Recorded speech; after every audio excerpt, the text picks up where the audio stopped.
এক যুবতীকে পুড়িয়ে খুন করা হলো, সেখানে এই পরিবার, মা বাবা, সন্তান হারালো, একটি মেয়েকে হারালো, সেই পরিবারের পাশে গিয়ে সমবেদনা জানাতে দিচ্ছে না দুর্বৃত্ত দল, ঘেরাও করে রাখছে, যারা যেতে চাইছে তাদেরকে আটক করে দিচ্ছে, এই ধরনের ঘটনা ঘটছে। এগুলো আগে ছিল না, আগেও হয়েছে।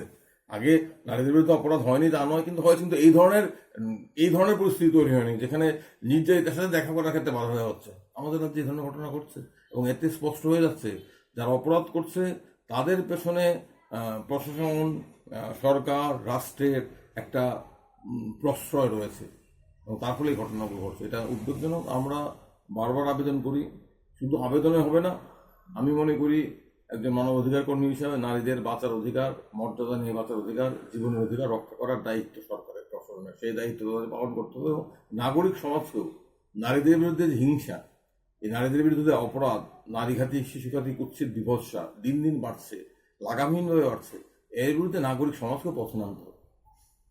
ধন্যবাদ স্যার।